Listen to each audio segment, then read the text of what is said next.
Well, hello, good morning, or good afternoon, or good evening, whenever you choose to watch this. This is Derek Hayes from Environmental Health and Safety. I'm the Occupational Safety Manager here on campus. This is a COVID-19 cleaning procedures brief training. What we're going to do is talk about COVID-19 transmissions and the different levels that the CDC has put out, different hierarchy of risk associated with COVID-19, where those fall within the CU campus, and what we're going to do to protect ourselves should we be asked to go in and potentially clean an area, or if we have some facilities folks who need to get into an area to do some facility work, some plumbing, some HVAC, something like that, where there could be people in there and social distancing becomes more difficult. This will be a brief training. Certainly not the way I was hoping to present this, and I'm sure not the way that you were hoping to sit through this training, or who knows, maybe this is perfect. Maybe this is a way we should be doing this stuff from now on. But to move on, the COVID-19 transmission, as we all know and we've all heard about, is it's very contagious. It's primarily from respiratory secretions, sneezing, coughing, etc. The droplets may land in the nose, mouth. They could stay airborne for quite a while. We're getting all sorts of conflicting reports on how long the virus lives. This particular training is being recorded on April 28th. So all the information we have is current.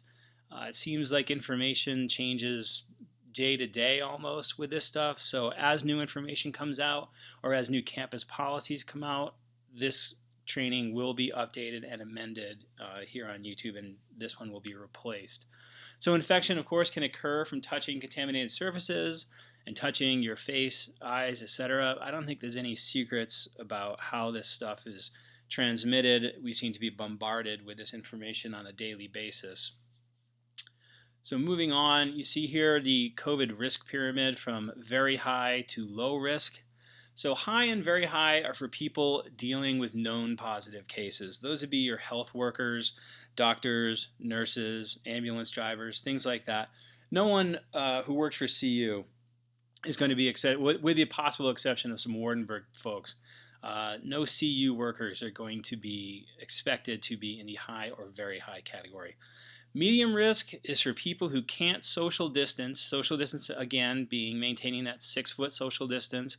And when we do get back to campus, or if you are on campus now, it is asked that while on campus, unless you are alone outside somewhere, that you wear a cloth mask or disposable mask. We're not handing out N95s, as the government has said. The N95s are being held back and used strictly for medical personnel. So medium risk is for people who can't social distance around people who may be infected. Potential for some dorms. So if there could be a social distancing issue here for people working together. Let's say there are two people and you have to move a piece of equipment that's heavy, and you have to be within 6 feet of each other. We're going to call that medium risk as well, even though there's no indication that either one of those people may be infected. We do know that there can be asymptomatic carriers of this virus, so we're going to call that a medium risk as well. Low risk is everyone else, including environmental services staff, doing normal day-to-day stuff where we don't expect that there's anyone in the buildings that could be potentially positive. It's low risk, but it's still some risk, and we're going to talk about that first on how to protect ourselves with these continuing operations. So low risk, wash hands often, at least 20 seconds with soap and water. I mean, this is not new information. Singing happy birthday twice to yourself usually works for 20 seconds, or you can do the one Mississippi as you want. Just make sure to wash your hands thoroughly, often, many times a day, especially after coming in contact, after touching any surfaces, doorknobs, door jambs, the escape bars on doors, anything like that, or keyboards, anything that might have a lot of people touching it. Avoid close contact and maintain 6-foot distance between coworkers. That's going to be an ongoing thing, we believe, over the next few months. So not riding in vehicles with people is going to be a campus policy, I believe.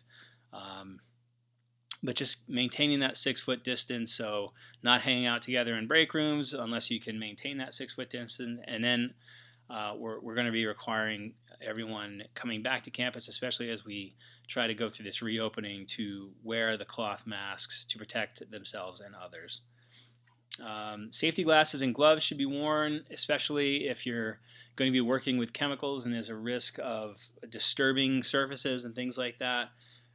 We're going to talk about PPE and the ways to put that on and take it off. And we're going to go full bore. You'll see the videos we have coming up on how to put this stuff on and take it off. But that is these videos are scalable, and the process is also scalable to just wearing gloves and glasses versus wearing the whole suit and everything else. And we'll talk about that in a second. And if you feel sick, obviously, immediately self-isolate, notify your supervisor. We all hear the stories about how difficult it is to get testing and things like that. But if you feel sick for any reason, it's the best course of action at this point to self-isolate. Let people know. It could just be a cold, it could be allergies, but it could also be coronavirus. So we want people to think of others and stay home if you don't feel well. So none of that has really changed. That's kind of, if you've been a critical employee all along, this is how you've been acting, how you've been comporting yourself on campus. So not much is changing there. Medium risk for dormitory or apartments. If you have to be going into a place where there could possibly be a presumptive positive, if you have to go in and clean something, if, like I said, a facilities person had to go in and fix a sink or something like that. These are going to be sort of a case-by-case basis. We're not going to be expecting people going into this situation often, especially in a few weeks. All the students will be off campus, so this should be sort of a moot point coming up. But as we get towards the end of the summer and back into the fall semester, this stuff may start presenting more and more. And I believe at that point, we'll still be using some manner of this sort of training and these sort of guidelines that EH&S is trying to put together and try to keep up with. So minimize face-to-face contact, be aware, and utilize physical barriers. If you have to go into an apartment, let's say, with a presumptive positive, make sure that the person is behind a door or away from you, and you stay as physically separated from that person as possible. Wear appropriate PPE, which may include N95 masks, face shields, gowns, nitrile gloves, safety glasses, so on and so forth. PPE will be determined on a case-by-case basis. Using EH&S, I think, is going to be involved. Wardenburg could potentially be involved. Supervisors in facilities and housing and dining could be involved to do a risk evaluation of each individual situation that presents itself like this and come up with a plan to deal with this in the safest, most effective way possible. And so if we are going to be entering a space like this and putting PPE on or taking it off, donning and doffing PPE, it needs to be done properly. And in the next couple slides, I made some wonderful videos of me donning and doffing PPE in my home. And please excuse the COVID hair. I think we're all probably suffering from that, so I don't have any problem showing you how horrible I look at this point in the quarantine. So donning PPE, here you'll see, I'll click the video in a second. I've put a suit on. This could be something that we do in a high risk or potential high risk situation, wearing a suit. So I've put it on, you can see, and as I do this, I'm zipping up the suit. I am not in the space yet. The second thing I'm going to do is put on my N95. So what you do is put the bottom strap on over the back of your neck, the top strap over the crown of your head. Make sure the nose piece, the flexible metal nose piece, fits snugly around your nose and your cheeks so you don't have any holes. And then put on your safety glasses. At this point, putting on the gloves, you can see I sort of grab my sleeves in my hand. It makes it easier to pull the gloves on and tuck the cuffs into the gloves, which is recommended by the CDC, to keep any potential contamination from getting in between the glove and the suit. So tucking that suit sleeve inside the glove is a great way to help increase the efficacy of both the gloves and the suit. So you can see there the sleeves are tucked in. So now we're ready to go into our space potentially. So when we go in, we do whatever we're going to do. We clean surfaces. We do any facilities type work we need to do. Coming out, doffing the stuff is a little bit more important than donning the stuff. You can see donning the stuff there's a few things you want to keep in mind, like tucking the sleeves and things like that, making sure that the N95 is fitting you properly, making sure that you check around the seal, making sure you're clean shaven so you're getting the proper seal with the N95. But the order of donning PPE isn't nearly as important as the order of doffing PPE, which we'll do next. So you'll see here, doffing has a specific order: gloves, glasses, suit, mask. And the reason that they do that is because that's the order of most to least potentially contaminated. So gloves obviously are going to be the potentially most contaminated thing because you're touching things, cleaning things, working on things. Glasses next, because things could be splashing up. The mask could be contaminated on the outside as well. We're going to consider everything to be contaminated. We're just going to go from most potential to least potential. So let's go through this real quick. So you see, as we remove the gloves, you grab in the middle of one palm and then stick your fingers up into the other while holding the other glove in the middle so everything comes off inside out together. Then we remove the glasses, and then we remove the suit, trying to come in contact with the outside of the suit as little as possible, turning it inside out, and you can see rolling it down. It's been a warm spring. I'm wearing shorts. As you can see now, taking off the mask, what you want to do is grab those elastic bands and pull it out and up off your head. Do not grab the outside of the mask. We're going to consider that to be contaminated. Now, of course, anytime we exit a space, we're going to go immediately to a sink and wash our hands with soap and water for at least 20 seconds to make sure that if we have had any contamination during the doffing process, we go ahead and take care of that and use the hand washing method to get rid of it.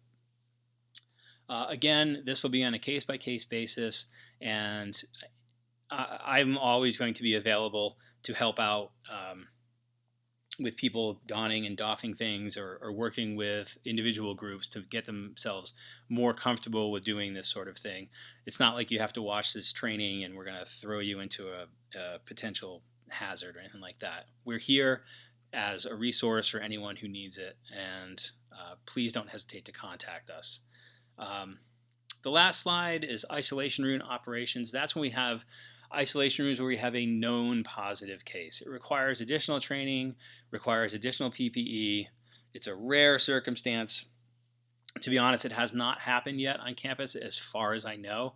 It would require input from Wardenburg, H&S supervisors. That's not something that we expect anyone to have to deal with, especially with the fact that in a few weeks we're not going to have any students on campus, so we shouldn't have any positive cases isolating here on campus. So hopefully that'll be a moot point, but we do want to reference it and say that no one should be entering any isolation room operation, or no one should be entering any space like that in any event, without proper input from those various departments on campus.